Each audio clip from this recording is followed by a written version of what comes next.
할렐루야, 안녕하십니까. 수요강좌 성경이 답이다라는 주제로 우리가 지금 계속 말씀을 나누고 있습니다. 오늘은 제가 못하지만 찬양으로 시작을 하고자 합니다. 여러분이 잘 아시는 찬양이죠. 주 예수 사랑 기쁨 내 마음속에. 이 찬양 우리 다 같이 함께 하시기를 바랍니다.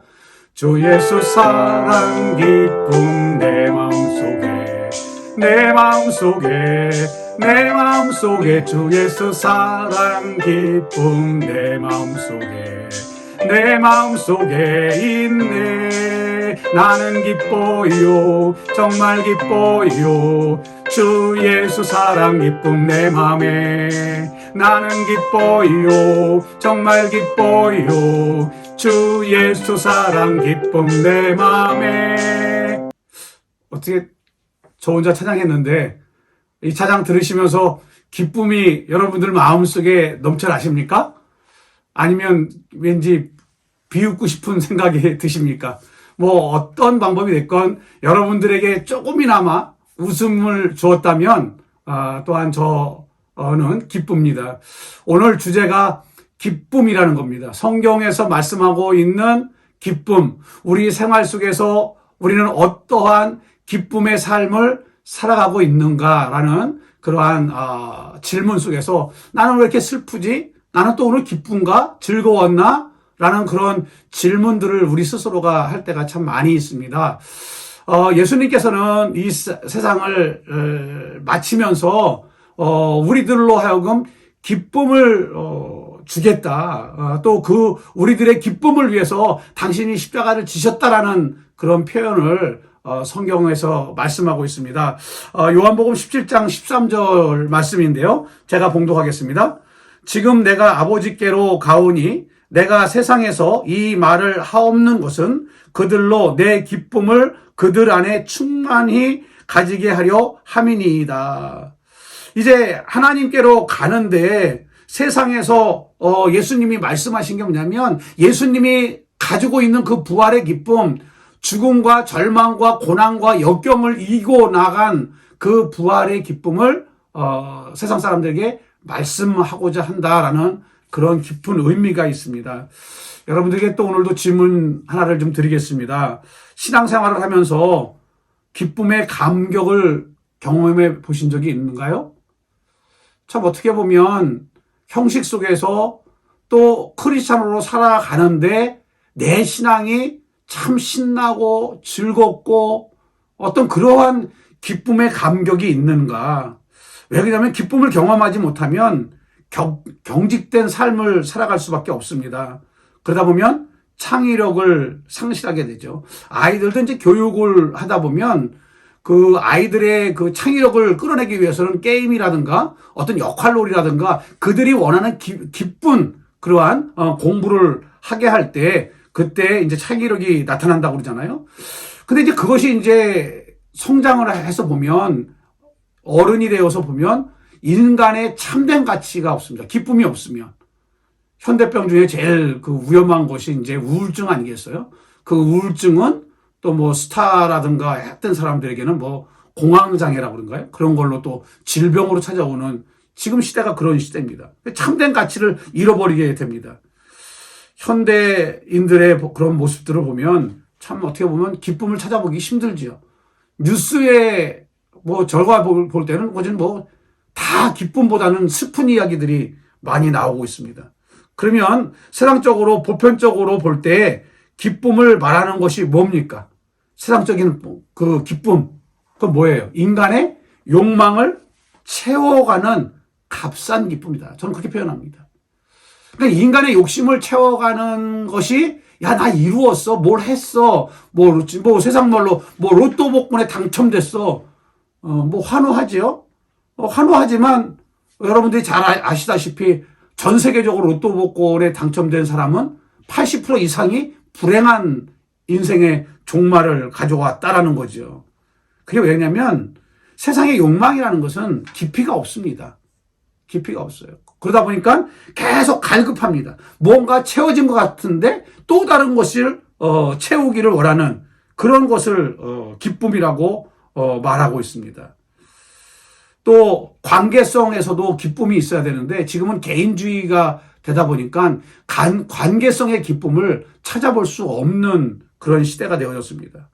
그러면 성경은 참된 기쁨이 무엇인가? 우리에게 어떠한 교훈을 주고 계신가에 대해서 말씀을 좀 나누고 싶은데요.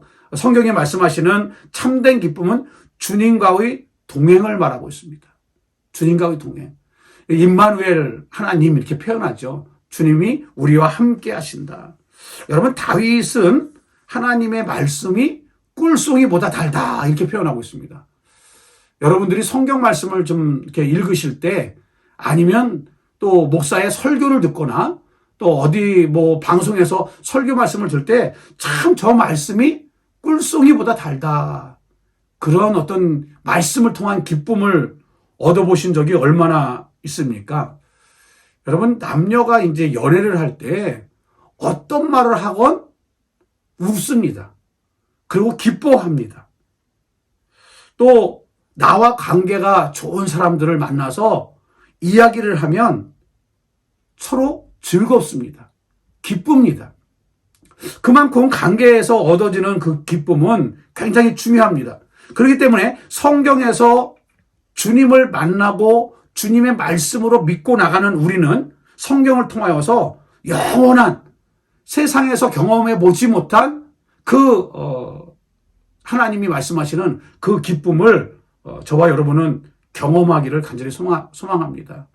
여러분, 성경 말씀을 통해서 또 기도와 찬양 속에서 충만한 감격의 기쁨이 저와 여러분들의 삶 가운데 넘치기를 간절히 소망합니다.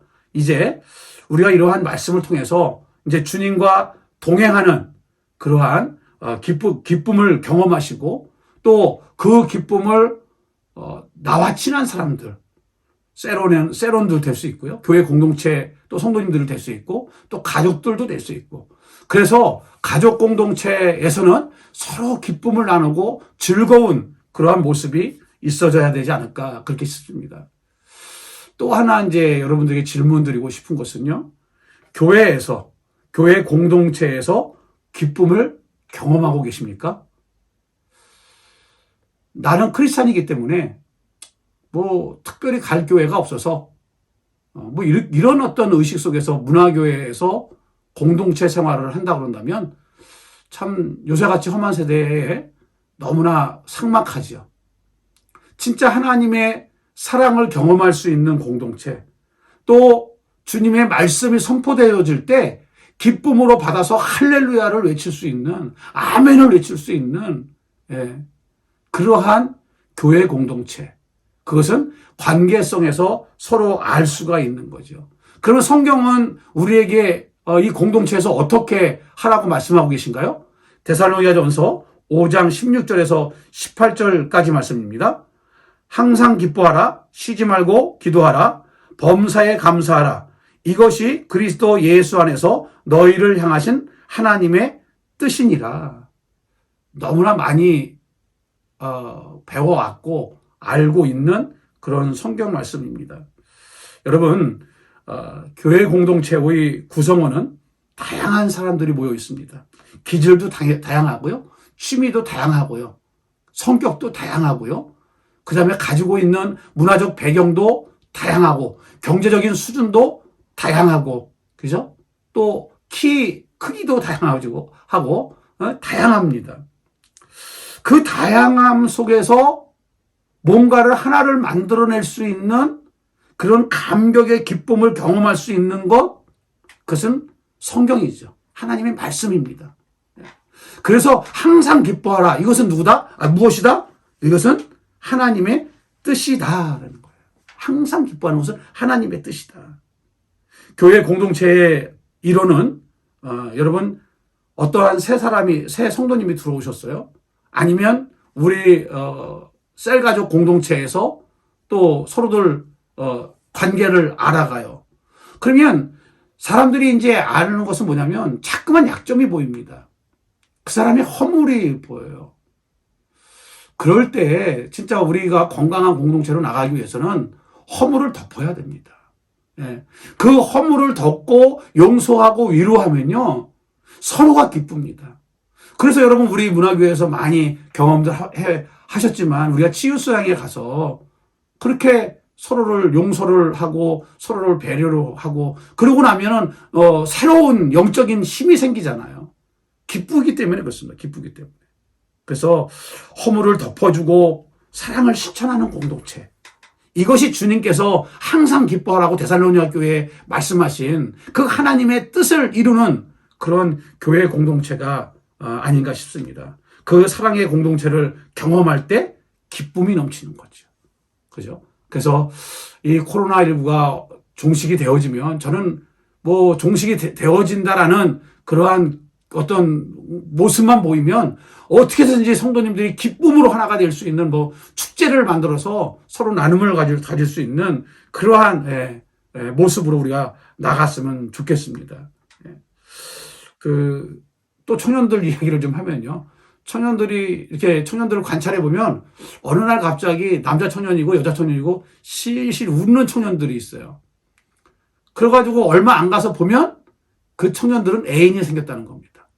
그죠? 애인이 생겼어요. 어떻게 보면 남녀의 그러한 청춘의 시기에 반려자를 만나는 것, 배우자를 만나는 것, 애인이 있는 거 굉장히 중요하잖아요. 그러니까 애인을 생각하면 그냥 웃음이 나오는 거죠. 그렇죠? 예, 그러한 모습들처럼 우리 이제 공동체를 좀 보면서 우리 문화교회 공동체가 어느 성도님 한편으로 생각하면 걱정도 되고 또 염려도 되고 이렇게 되지만 여러분들 마음속에 걱정과 염려가 아니라 사랑의 마음이 있고 어떻게 하면 그분에게 기쁘게 할 수 있을까라는 그러한 고민이 우리의 신앙 가운데 우리의 공동체 가운데 있었으면 좋겠습니다. 그래서 저는 우리 공동체가 이렇게 보고 싶고 또 함께 하고 싶고 그런 공동체, 또 용서와 섬김이 있는 그런 공동체. 여러분 이러한 말만 듣더라도 얼마나 공동체의 그림을 그릴 때 아름답게 여러분 비춰집니까? 그래서 우리 문화교회 공동체가 뭐 누가 어떻고 저떻고 어떤 판단의 기준으로가 아니라 함께 하고 싶은 공동체.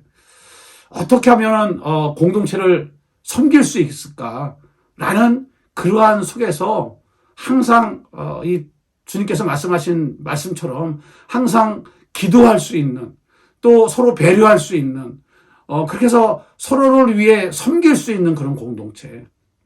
그래서 사도 바울께서 데살로니가 교회에 말씀하신 것처럼 항상 기뻐하라. 이것은 하나님의 뜻이다.